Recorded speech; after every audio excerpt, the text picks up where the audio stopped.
Okay, let's talk about a single week where the foundations of American power were just rattled.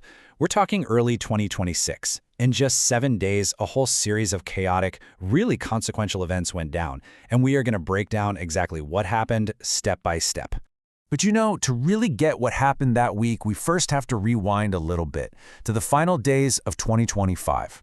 Because the pressure on the administration was absolutely immense. The dam was cracking long before the calendar flipped, and you could just feel the waters rising. It was kind of like a perfect storm, really. You had three huge pressures all converging on the White House at the same time, creating this feeling that the walls were seriously closing in. And what's so fascinating here is how each one of these was a totally different kind of threat.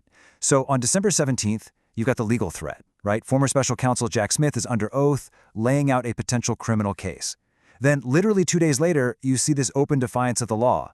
A legally mandated deadline to release the Epstein files just comes and goes. And then right before Christmas, the Supreme Court steps in with a constitutional check, and they explicitly limit the administration's power to deploy troops in American cities. And that missed deadline on the Epstein files? That was a huge deal. There was a specific law, the Epstein Files Transparency Act, that said all the materials had to be released, and yet less than 1% had actually been made public. This refusal to comply was becoming a massive point of contention, especially with something the public was so intensely interested in. And listen to Jack Smith's testimony. This wasn't vague at all. He's speaking under oath here, and he's talking about powerful evidence. He's alleging a deliberate criminal obstruction of justice. So this wasn't just, political noise. This was the sworn word of a former special counsel, basically laying the groundwork for a potential criminal prosecution. So, with the walls closing in at home, the administration did what a lot of people do when they're backed into a corner. They went on the offensive, and they started on the world stage with some really bold, really provocative moves. And the first move was, wow, it was dramatic. January 3rd, the U.S. military captures the president of Venezuela. Now, at first, it was framed as some kind of anti-drug operation, but pretty quickly the administration just said the quiet part out loud. The real goal was to get control of Venezuela's massive oil reserves, the largest in the entire world. Then, just 6 days later, things took a really weird turn north. In a meeting with oil executives, President Trump issues a direct threat against Greenland. And you have to remember, Greenland isn't just some island. It's Danish territory, a key NATO ally, and it sits on really critical shipping lanes and resources. The message was just blunt and confrontational. Well, the reaction was immediate, and people were alarmed. Senator Chris Murphy's statement here really cuts right to the heart of it. A threat against one NATO member is supposed to be a threat against all of them. And he's spelling out the unthinkable, that the United States was, essentially, threatening to go to war with its own allies. But this whole offensive wasn't just happening overseas. No. At the very same time, the administration was making equally aggressive moves right here on the home front, moves aimed at rewriting history and asserting its own power. So on January 6th, the 5th anniversary of the attack on the U.S. Capitol, a day with deep national significance, the White House puts out a statement that just completely rewrites the history of that day. It recasts the rioters as peaceful, patriotic protesters and blames Democrats for the insurrection. The divide was on full display for everyone to see. On the exact same day the White House was rewriting history, the Senate, and unanimously, every single one of them, voted to install a plaque honoring the very police officers who fought against those rioters. The contrast just could not have been more stark. And remember that Supreme Court ruling that limited using federalized troops? Well, the administration's response was basically to find a loophole. They surged 2,000 federal agents to Minneapolis and launched the largest federal immigration enforcement operation ever. It was this clear flexing of a different kind of federal muscle, a direct answer to the court's decision. So this rapid-fire series of actions, both at home and abroad, it just sent shockwaves through the entire system. And almost immediately, the system started to push back.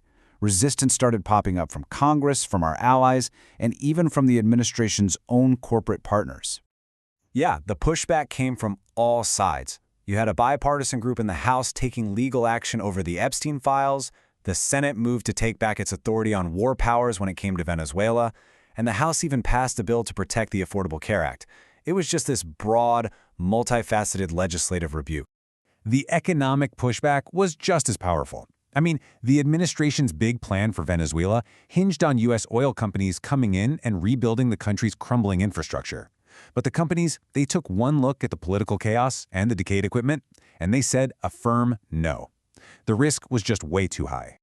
So then the execs came back with a counteroffer. They said, okay, use the oil money to pay us back the billions we lost when our assets were seized back in 2007. But the administration's response was a flat-out refusal. They basically blamed the companies for their own past losses. This created a huge standoff, which led to a 10th national emergency being declared, allowing the president to just seize control of the oil revenue directly. So, with Congress and corporate America pushing back, the administration made its next move. And this was a direct challenge to one of the core pillars of the entire U.S. financial system.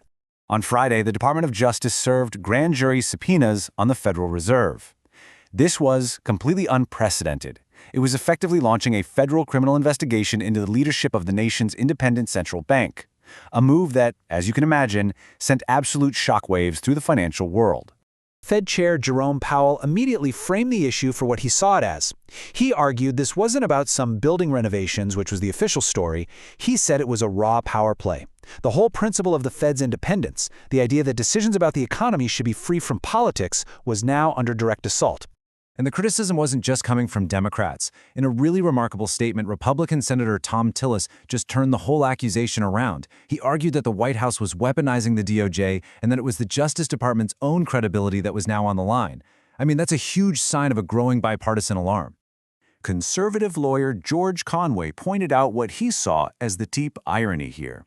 You know, with all these other major events unfolding, launching a criminal probe into a building renovation, well, it struck a lot of people as a pretty transparently political move, a pretext for a much bigger power play. So you had this absolutely incredible week. Pressure building up, this two-front offensive at home and abroad, and then pushback from every corner of the system, all of it culminating in this unprecedented attack on the Federal Reserve. It just leaves you with this one burning question. What could the end game possibly be? After a week like this, where on earth does it all go from here? Well, the answer came that night, and it wasn't in a press conference or some official decree. It was in a simple social media post.